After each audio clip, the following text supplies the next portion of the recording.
All right. So welcome. We're really grateful that you've taken the time again in the middle of your work days across so many different time zones here within the Jesuit Schools Network. We're really happy to see you. On behalf of the JSN's conference office, welcome to our latest Ignatian Inquiry virtual session. As you know, the JSN seeks to be a supportive resource to our member schools, and this virtual session is really designed to be just that, a carved out space to listen, to learn from one another, and to engage. For those of you that I don't know, and most of you I do, my name is Kristen Ross-Cully, and I serve as Director of Inquiry and New Ventures with the JSN. So I'm glad to see all of you. We're really eager to encourage a spirit of inquiry across the many layers of our collective work in Jesuit education, and we envision our particular brand of Ignatian inquiry to be the art of inquiry as seen through our Ignatian lens, asking questions and exploring issues that matter in our schools through the frame of our shared Jesuit mission. So that's the big idea of what we hope to do here this afternoon. Why don't we begin, as we always do, with an opening prayer. So if I can ask you to take a moment to quiet ourselves and to be reminded that in being here together this afternoon, we are in the presence of God. So in the name of the Father and Son and Holy Spirit. And let us pray in particular for all of those that are struggling in our world today. And I'd like to do a reading, a prayer by Father Nicholas.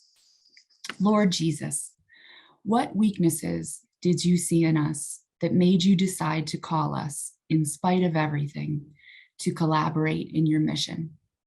We give you thanks for having called us, and we beg you not to forget your promise to be with us to the end of time.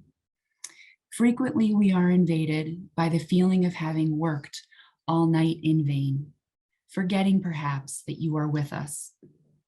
We ask that you make yourself present in our lives and in our work today, tomorrow, and in the future yet to come. Fill us with your love, these lives of ours, which we put at your service. Take from our hearts the egoism of thinking about what is ours, what is mine, always excluding, lacking compassion and joy. Enlighten our minds and our hearts, and do not forget to make us smile when things do not go as we wished. At the end of the day, of each one of our days, make us feel more united with you and better able to perceive and discover around us greater joy and greater hope. We ask all this from our reality. We are weak and sinful people, but we are your friends. We pray especially this afternoon as we begin this conversation for the grace of imagination, of creativity, and of patience. So in the name of the Father, Son, and Holy Spirit, amen.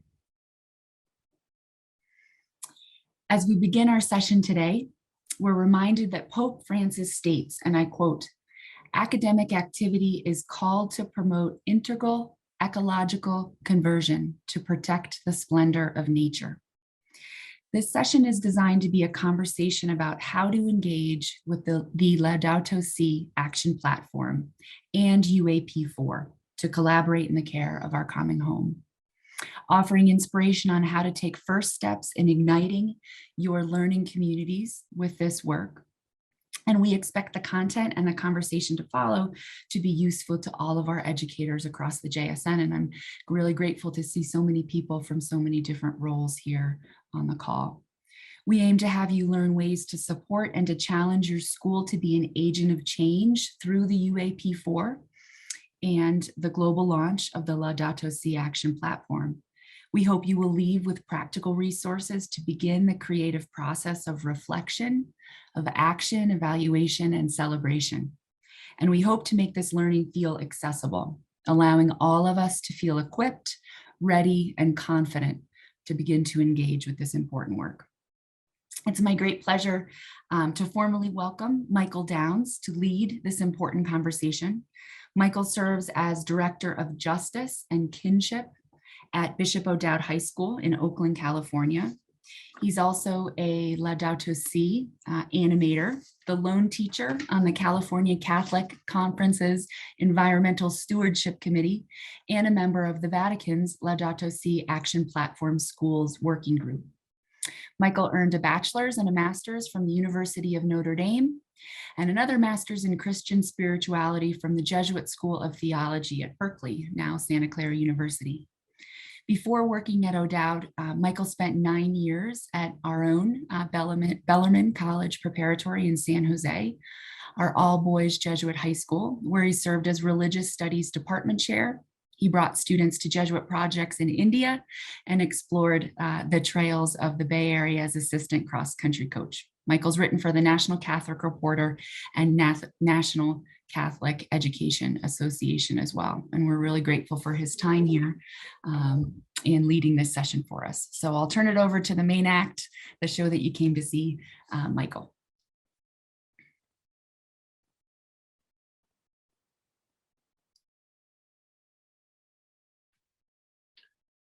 Thank you so much for the warm welcome, and thank you everyone for taking time out of a busy Tuesday.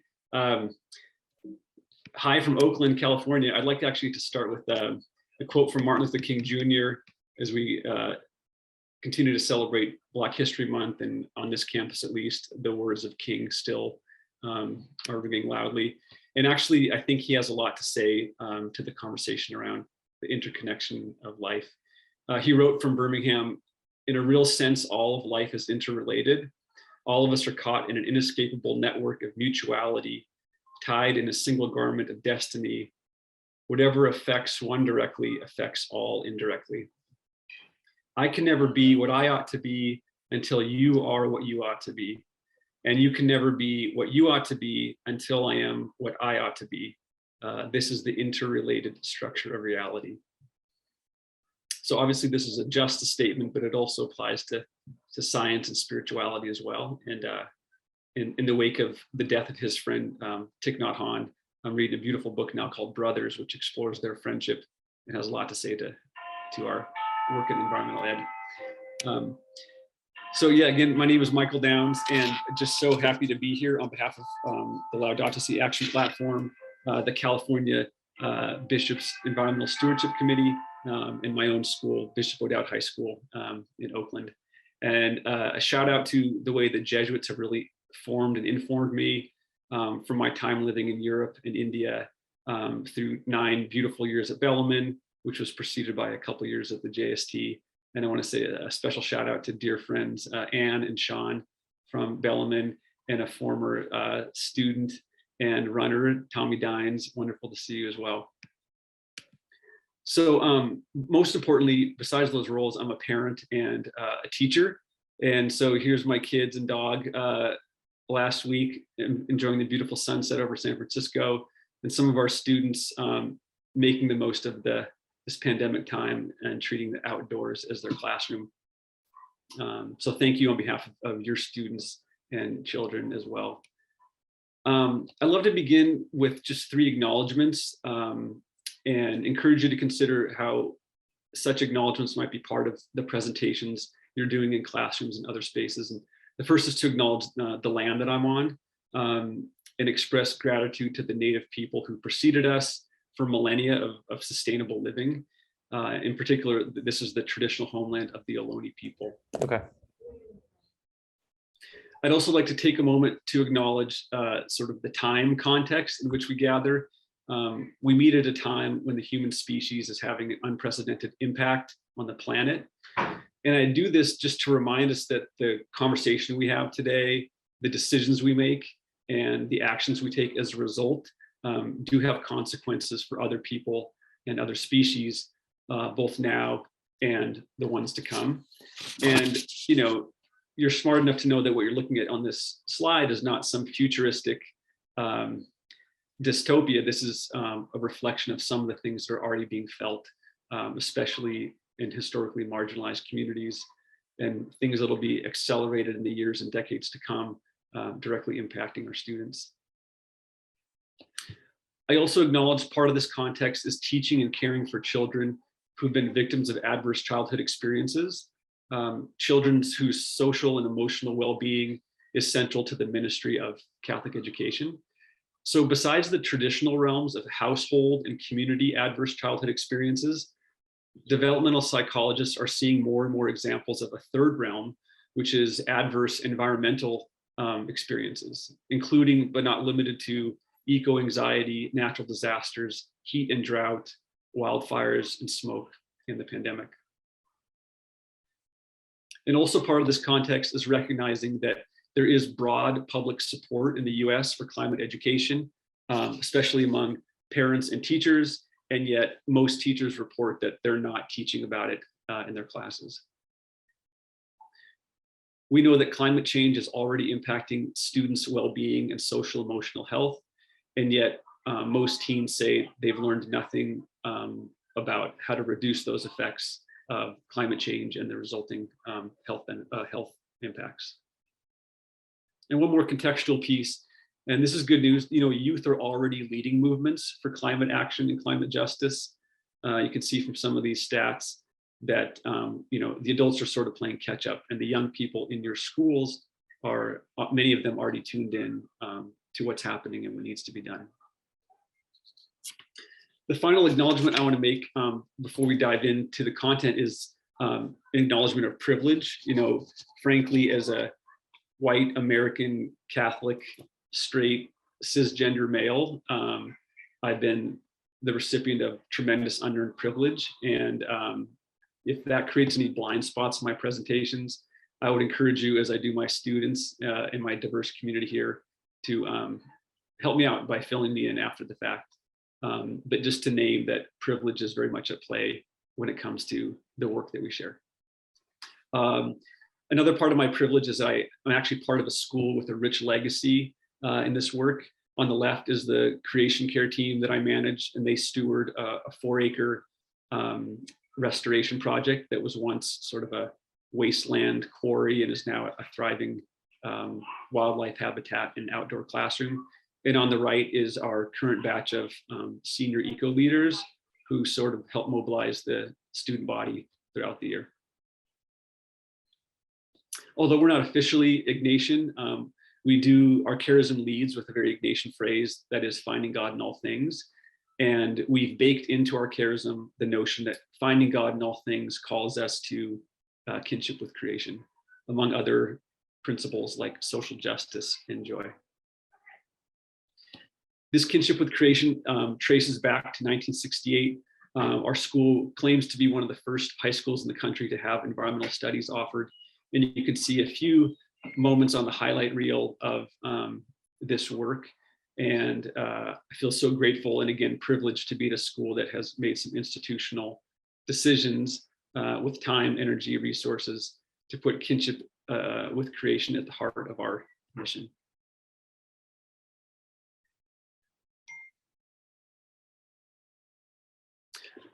I also want to share some gratitude, specifically about how the Ignatian world is already acting and inspiring in terms of integrating integral ecology. And the universal apostolic preferences that have been released really, for me, have become a great leverage point, calling us to care for our common home. So among other things, this goal states the following: at this vital time in our world's history, the Society of Jesus commits itself to answer this call of our Creator over the next 10 years. In particular, schools can make sure that new generations are made aware and can integrate this issue with our faith. I'm also very grateful for the robust resources provided by educatemodus.org, including this list of questions for various key stakeholders in a school, and encourage you to check it out if you have not already. This is authored by the Secretariat Task Force on Caring for Our Common Home and the Secretariat for Secondary and Pre-Secondary Education. And among those resources, perhaps the one that has borne the most fruit in my work is this graphic, this metaphor, depicting the whole school ethos and mission. It includes one of my favorite passages from Scripture, which I actually reflected on when naming my own son Isaiah 11 years ago. The prophet Isaiah imagines that God sends rain and snow upon the earth that do not return until they have done their work. And the secretary elaborates, as we continue to deepen our care for creation, it's important we do this together as a whole school community. As global citizens, we all have a responsibility to care for our common home, and each of us has an important role to play. Much like a river whose tributaries flow into each other, the work each member of the school community does has a ripple effect. So while it's important that care for our common home be embedded into our school's mission, like it is here at O'Dowd, it is equally important that each member of the wider community actively contributes to this care on an ongoing basis. So thank you for this metaphor, and it's something that I've deepened and will return to at the end of my presentation. And finally, I want to give a shout out to the Ignatian Solidarity Network, in particular Brenda Davis, who's become a dear friend and is on this call. She's the Director of Education for Justice and Environmental Initiatives at ISN. And they've provided excellent resources for learning, reflection, and action through programs and campaigns like Renewing the Earth and Laudato Si Lent, which you should check out for your upcoming Lent season. So speaking of Laudato Si, I'd like to just pause and do a quick rewind to this groundbreaking encyclical in 2015, which gave deep validation and traction for schools like ours that were already doing this work, and hopefully a wake-up call for schools that were not up to that point. So if you haven't read it, please do. Encourage your leaders and your colleagues to join you in this text.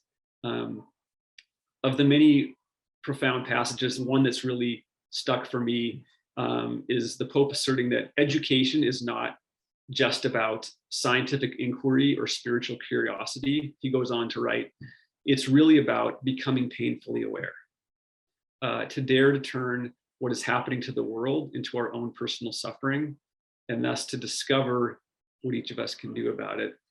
And for me, when I read that with an Ignatian lens, it's really about awareness, awareness that turns into compassion, and compassion that turns into action. So a study was done by the NCR recently that showed, since that was written in 2015, the percentage of bishops' writings that has referenced the environment and care for our common home is about, well, imagine in your mind, what percentage of bishops' writings in the US have referenced the environment since 2015? And the answer is 0.8%.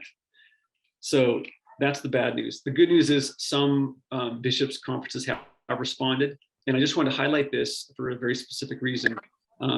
The conferences in Minnesota and California wrote their own bioregional responses to Laudato Si. And I believe that insofar as we can dream up bioregional reflections that connect to our own sense of place and our own ecosystem, then we'll be more deeply grounded in the beauty and fragility of where we come from. And I think schools and dioceses have an opportunity for bioregional collaboration in a work that really is connected to a sense of place. For example, here in the Diocese of Oakland, I presented to all of our principals in November, had a workshop for about 130 teachers a few weeks ago, and we have a Earth Week event inviting sort of those one or two folks from each school that are really into this work to come together and point towards the Laudato Si Action Platform as a diocese. So speaking of that, you know, the Pope did not want the dust to settle on his document for too long. So he tasked the Dicastery for Integral Human Development with creating the Laudato Si Action Platform, an action-oriented 7-year ecological conversion journey in the spirit of integral ecology, really designed to support and empower families, communities, and institutions across 7 sectors of the Catholic ecosystem. Really, it's calling for a spiritual and cultural revolution through our Catholic institutions. It's based on 3 pillars of support, and schools are encouraged to use any and all of these elements to suit their own needs. These elements are community building through online solidarity and inspiration, a resource sharing of best practices, and concrete plans to be proposed, activated, and self-assessed each year. So why was it launched? You know, the aim cuts to the heart of the document. It's empowering institutions to respond to the cry of the earth and the cry of the poor in a way that feels like a people's movement from below. And therefore, especially institutions which purport to change minds and habits, like schools, have a particular responsibility in this regard. So really the heart of my message today, before we have a conversation, is to invite you to consider engaging the Laudato Si Action Platform, registering for it, and then encouraging other schools in your network to do the same. So one way to engage is to check out this letter from Cardinal Turkson, one of the right-hand supporters of Pope Francis and his work. It really has a moral mandate for educational institutions towards ecological conversion. Of course, engaging the platform itself, which I'll go into in more depth, and to register your school. In case you're a school that was an early adopter and you enrolled before November, make sure you go back and actually officially register. The registration window began in November and culminates Earth Day, April 22nd, but really schools can join on at any point. So in short, the registration process takes about half an hour, and you might need to stop and pause to look up some data points. But there's a questionnaire that's asked through the lens of these 7 goals of the Laudato Si Action Platform: responding to the cry of the earth and the cry of the poor, ecological economics, the adoption of sustainable lifestyles, ecological education and spirituality, and community resiliency and empowerment. So I just pulled a few examples of the questions that you're asked to reflect on. And by you, I mean your school. Ultimately, there needs to be some senior administrator who signs off on this. So you can't have just like one rogue teacher registering the school. So there is some communal buy-in required. But as you can see, some of these questions are qualitative and reflective, and some of them are a little more quantitative. So for example, reflecting on how your school is responding to the cry of the poor, looking up your monthly water and energy use as examples. So I'm sharing this to let you in a little behind the veil to say it's not that daunting or intimidating, maybe not even as robust as some of us would hope. It takes a good half an hour, maybe up to an hour if you're writing longer responses. You can pause and save and return to your text as you go. So what I like to do is just briefly take a look at these 7 goals and give you examples of ways we've discovered to engage them in a really simple way or maybe a more profound way, honoring the fact that in this room we have schools that have been doing this for years and maybe schools that are just dipping your toe into the water. So the first one is a response to the cry of the earth. And this is a call to protect our common home for the well-being of all as we address climate crisis, biodiversity loss, and ecological sustainability. So on the left, an example, no doubt, is just empowering students to tend to the flora and fauna of our campus. So just through the weeding and watering, being caretakers of the cry of the earth. And then on the right is a much bigger and broader example, which I referenced earlier. You can see an aerial picture taken in 2000 when this was the remnants of a rock quarry covered in weeds and garbage and kind of neighborhood refuse. And then on the right, a more recent example where it's now a 4-acre forest, 3 acres of native habitat, 1 acre of edible garden, a pond, and various circles for student engagement. The second goal of the LSAP is responding to the cry of the poor. This is a call to promote eco-justice, aware that we are called to defend the seamless garment of life and all forms of life on Earth. So, a simple example, and I know this is happening in all of your schools anyway, is considering ways your service learning programs are really explicitly geared towards environmental themes, climate justice, food programs, etc.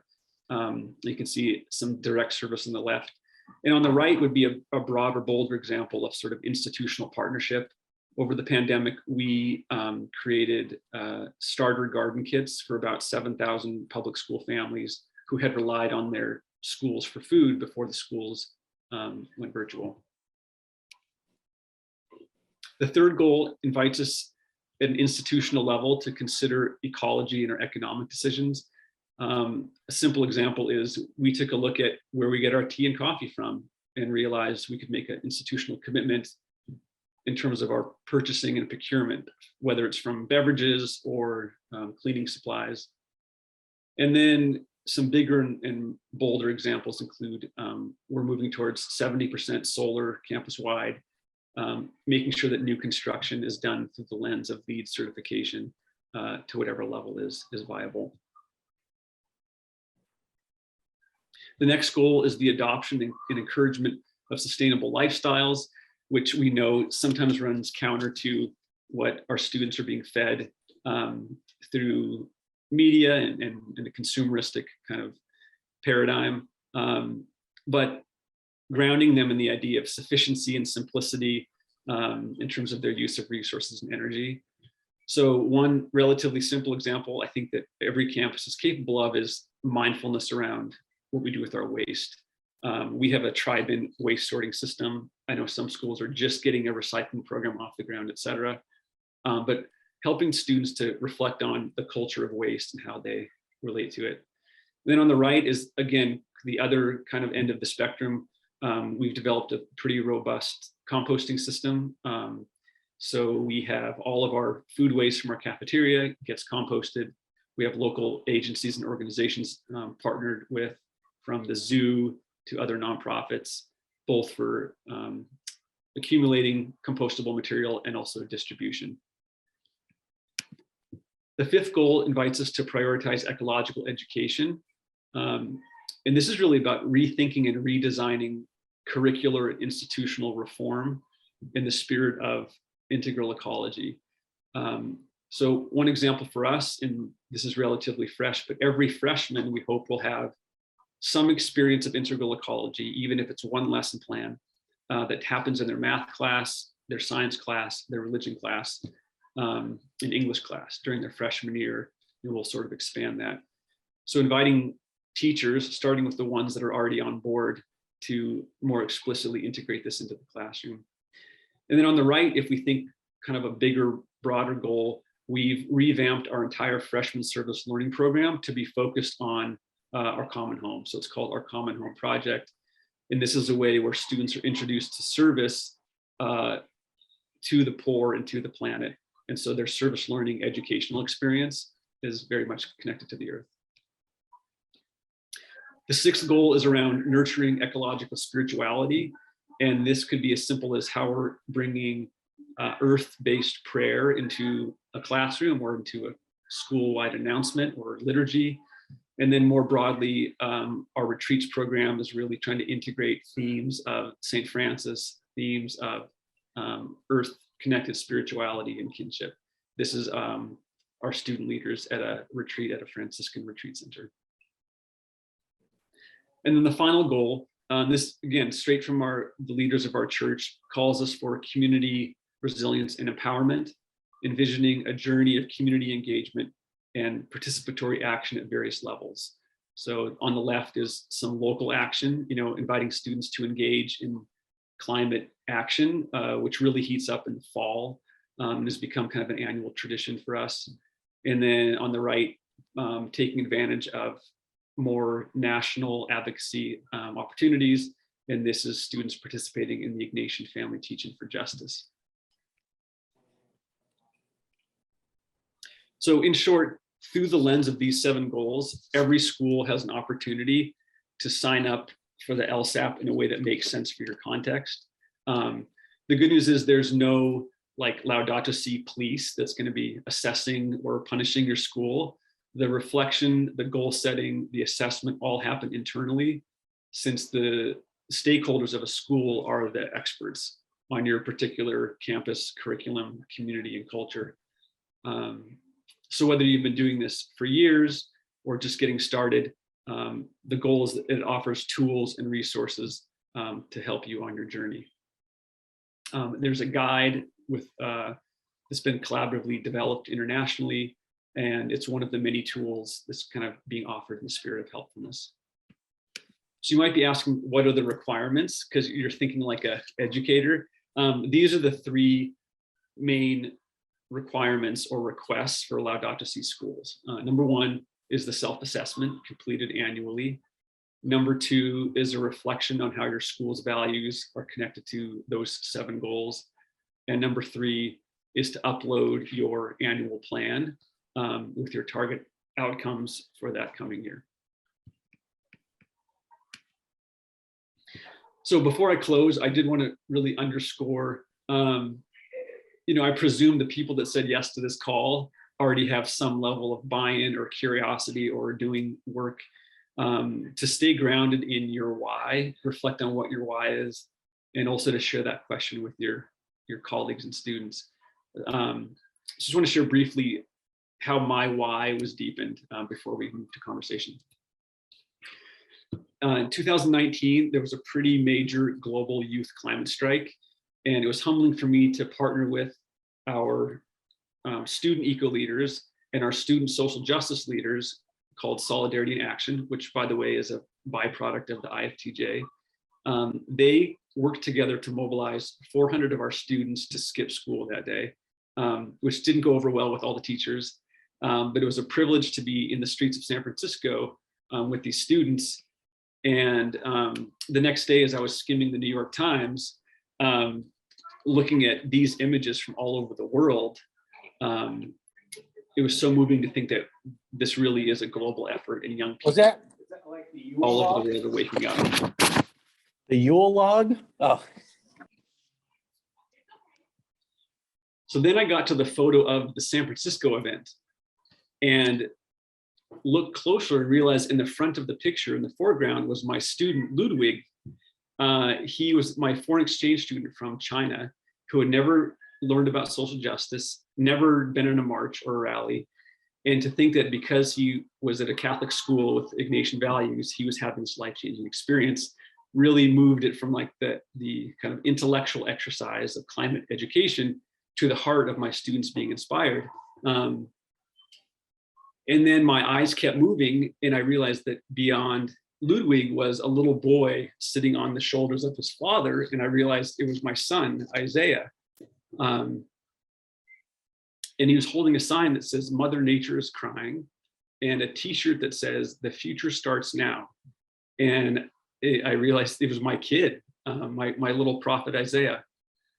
So this is a moment connected to my why, where it moved from my head into my heart, and then really dropped into my gut, that what's at stake is the not just the future, but the present well-being of my own kid and his sister Clara as well. So yes, that's my hat in the New York Times. And to close, I want to share with you another lesson I got from Isaiah, who's now 11 years old. He brought home his project for his 6th grade science class about water erosion.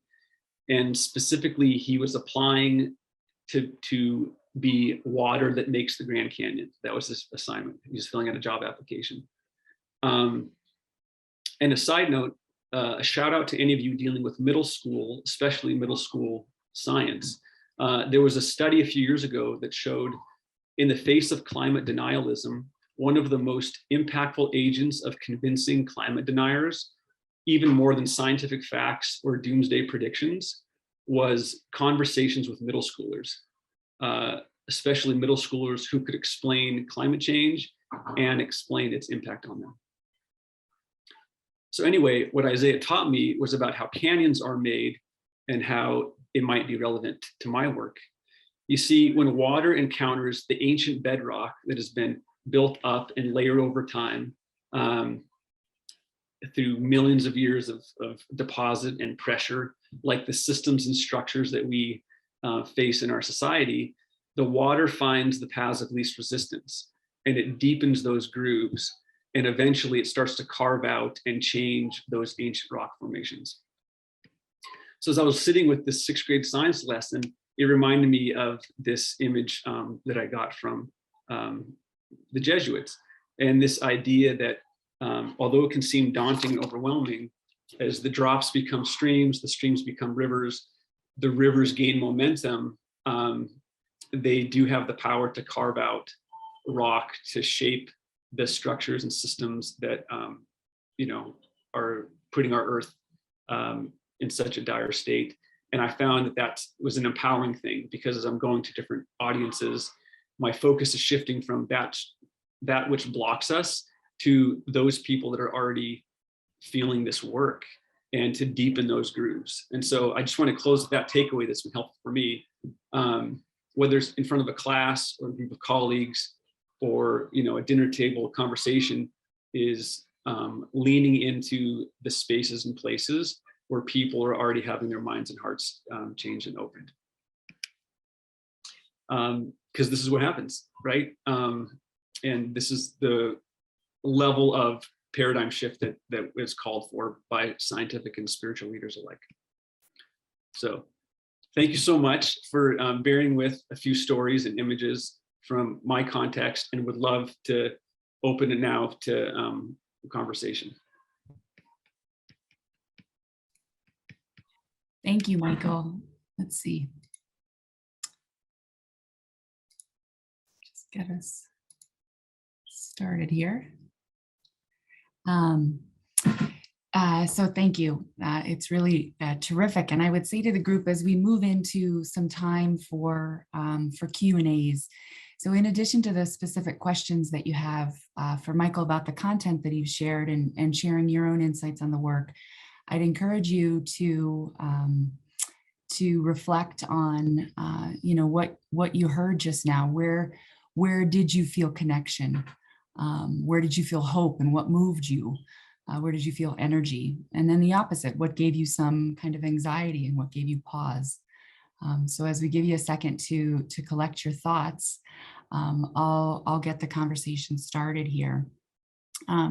Michael, it's so obvious to me as we listen to you that it's deeply meaningful and personal work that you've embraced as just a core part of who you are as a person and who you are as an educator.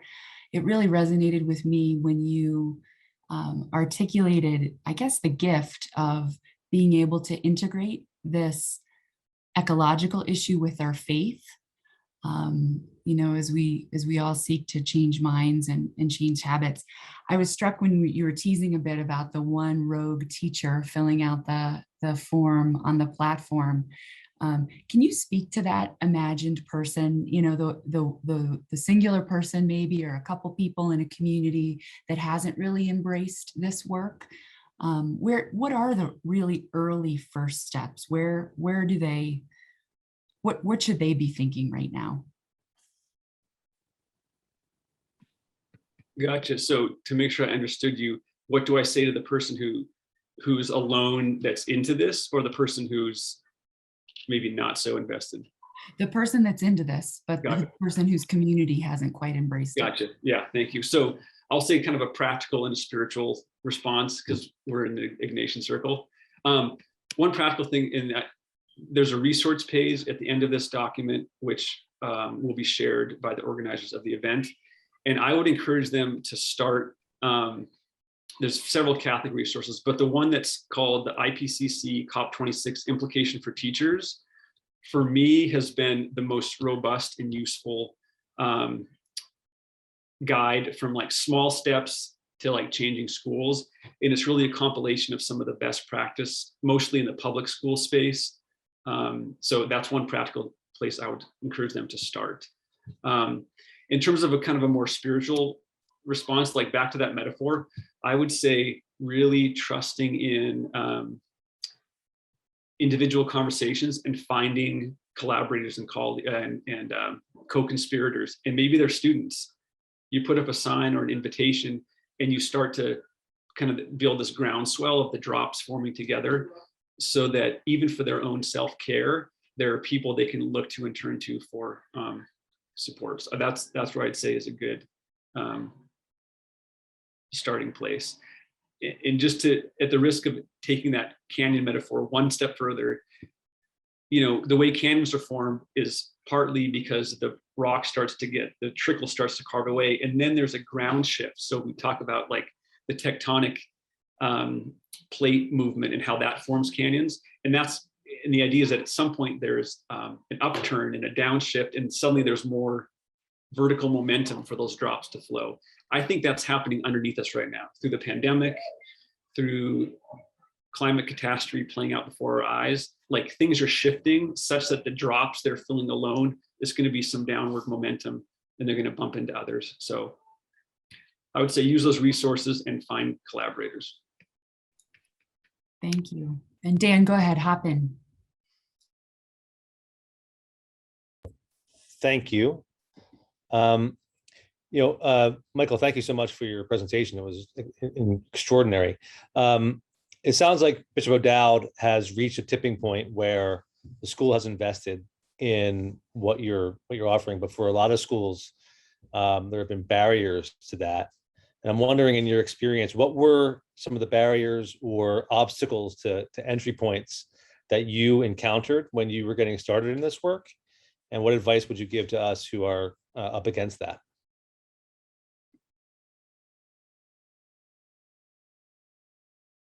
Yeah, it's a great question. I'll just pick a couple threads from that. I think one is obstacle of administrative buy-in, because even if you have a collection of teachers or a club of students or even parents that are engaged, ultimately the people that are the decision makers can stop it like that. So finding inroads to not all the administrators, but at least some that can be a champion of this. And I think two routes towards success that we've found. One is making sure that an administrator who's asked to consider being on board doesn't feel like they're being asked to do more. We're in a time where people feel so overwhelmed, and not to mention that the pandemic makes Catholic school administration like part-time, healthcare worker, to convey that it's not more of a to-do list, it's asking just for their advocacy and support. And then the second way that's helped us with that is having the student voice really come through. So for example, that hillside that I showed you earlier was going to be turned into a parking lot. And a teacher, an environmental science teacher, reached out to some students who loved the land and the project and had them put together a video conveying how much it meant to them and how committed they were. And that video, shared to our president at the time, is really what turned the tide.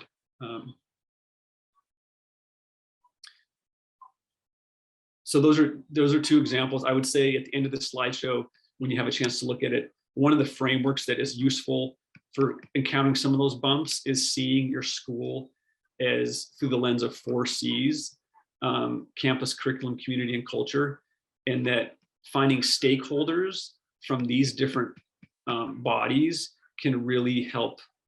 And again, it's kind of back to that metaphor, not focusing on the rock that's blocking, but focusing on the grooves where there's potential. And maybe that's through parents. We've had parents that are like environmental studies professors, sustainability professionals, and suddenly they're starting to chime in and write a letter to the board or ask for more, et cetera.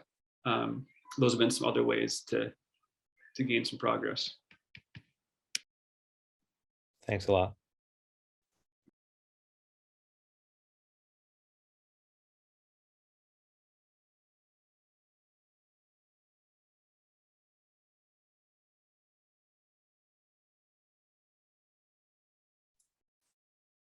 Go ahead, please, just chime in. No reason to wait.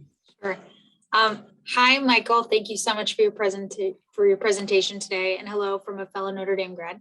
I wondered if you could speak a little to the intersection of environmental justice and racial justice as you've encountered it in your work. I'm thinking in particular about a lot of things that I think people are talking about more now regarding, for example, environmental effects on populations that are historically lower income, i.e. fewer trees, being downwind of pollution, et cetera.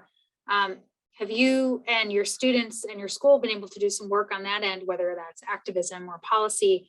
And could you talk about that a little bit? Yeah, definitely. Thank you. Is that Annalise? Thank you. And I see your Notre Dame sign behind you, so go Irish. Yeah, one quick carryover from the previous question that connects to this. Insofar as you have language towards integral ecology baked into what guides your school, that's been really helpful for us. So the fact that it's in our charism and that our bishops wrote something and that the Pope wrote something, that's been an effective leveraging tool for the resistors who claim they're Catholic. So that was just a follow-up to Dan. But Annalise, I think there's more and more being written and raised around that environmental justice is racial justice is environmental justice, and the historical links of throwaway people and throwaway land is really compelling. So whether it's through your social sciences or your religious studies, to just lifting up and sharing out those resources. So you asked what we've done. Like I mentioned that we revamped our freshman service learning, so it's explicitly focused on any of the following: environmental justice, sustainability, or like community gardening. And what we've been able to do in Oakland is have our students, every freshman now, because of this year, has had some experience and partnership with the local environmental justice agency. So my imagination says by the time they're seniors, a significant percentage of them will be doing their big senior year project with these agencies. So again, the drop was just like connecting with partnerships, externally, internally, trying to infuse more curriculum with environmental justice awareness. And depending upon the demographics of your student body, we have found that making those connections is really diversifying the kids who are into environmental justice, and it's greenifying the kids who are into social justice, if that makes sense. So just one last little anecdote on that. Traditionally, our eco leadership group would draw mostly white kids and mostly girls. And our social justice group would mostly draw students of color, and guess what? Mostly girls. So first of all, go girls. But this past year, what we discovered was every person who applied for the social justice group made some reference to environmental justice. And every kid who applied for the eco group made some reference to social justice. So I think that kids are getting it. I think they're getting it earlier than we are, the intersectionality piece. And so I think also bringing student voices to educate the adults as much as adults educating the kids is what we're discovering. Michael, could I follow up on that real quick? Ed Beckett, I'm here in Philadelphia. So we're a pre-K through 8th grade, mostly African-American school. And one of the things recently I ran into was the Ignatian Solidarity Network ran a great presentation about examining whiteness on break trips, immersion trips, et cetera. And out of that conversation, and my kind of buy-in in that is that we're often being asked to host kids coming from predominantly white institutions. And we're always talking to folks about, we don't want to be objects of charity. We want to be partners in mission. One of the points that they made, Susan Harmon and Annie Salick were the two presenters, was that on these kinds of immersion trips, one of the best focuses that you can have about equity is exactly these environmental or ecological adventures. And getting, for example, we're going to work here in North Philly about getting St. Joe's Prep and Jesus School working on community gardens together with some of the neighborhood community gardeners. So I wonder if you have any advice on that. It just seems to me it is a natural if you're trying to bridge that that gap with action, the way Annalise was talking about, putting people on an even footing with, hey, let's do this together, and we'll both have an experience that neither of us has ever had. We'll have it as partners, and we'll begin to walk forward together in this. So any ideas about that? You know, some of your background was with service trips, et cetera. It sounds like you have an amazing program lined up. I love that. I love everything about that. I totally agree with your insights. I think two things I'd underscore. One is bringing people from different parts of the community together in an outdoor setting, raises that truth that like being outside, being connected to nature is such an enhancer of learning and connection and all of this. And COVID has actually shown some light on really interesting research about the upsides of outdoor ed, outdoor service, et cetera. But I think the other point around equity as it comes to our service programs, I'm really glad you raised that, because I think we still wrestle with that. One thing we've been able to do, because we have a geographically diverse community, is highlight the environmental disparities between kids that go to school together. Okay, so I'm looking out on a quad right now. Our students who are raised along the 580 highway will live 7 years longer than the students who live on the 880 highway. And that's something we can point to the scientific articles, and it's all about water and air quality, access to vegetables, et cetera. So you're in Philly, right? So I think looking into the environmental nonprofits and stories and statistics to help students see that even in their own community, there's disparity. And the last thing I'd say is researching programs, immersions that are explicitly geared towards environmental justice. We used to do an urban immersion about like San Francisco urban kind of homeless immersion, but now we do an urban immersion to an East Oakland community garden. This is an intersectional community, former Catholic worker. And then we also send students to Appalachia to learn about mountaintop removal and some of those intersection points. So thanks, Ed. Sounds like you're doing great stuff.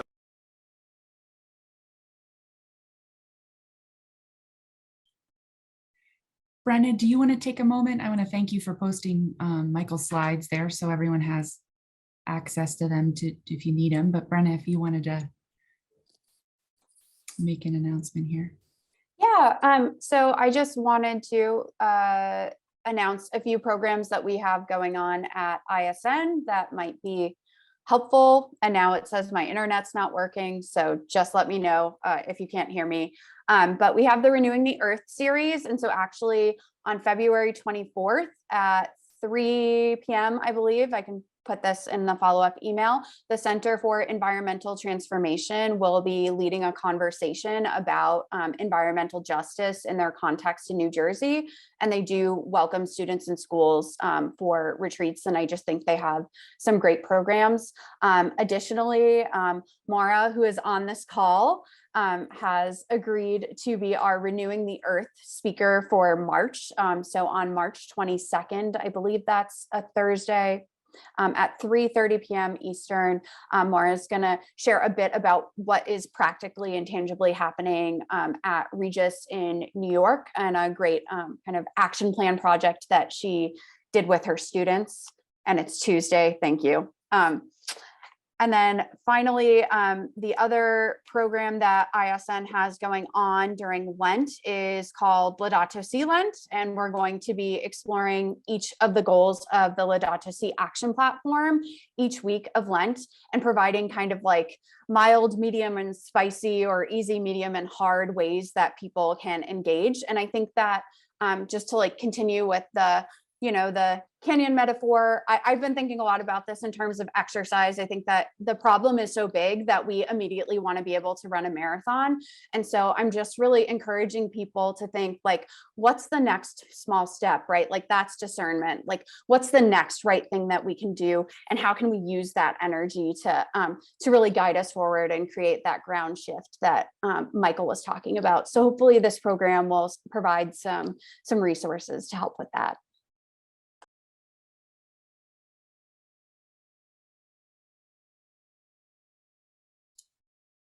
Thank you, Brenna. And we've probably got time for one more question for Michael, if there is one.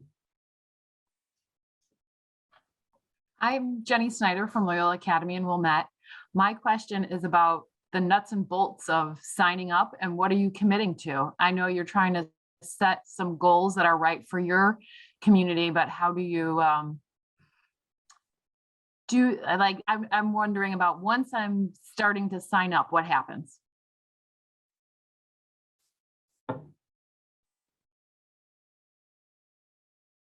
Yeah, great question, Jennifer. I'm going to reshare my screen one more time and try to distill down what's most useful, and happy to be a resource going forward if anyone has nuts and bolts questions, because I'm still working with the Vatican's working group, and we have a meeting in a couple days.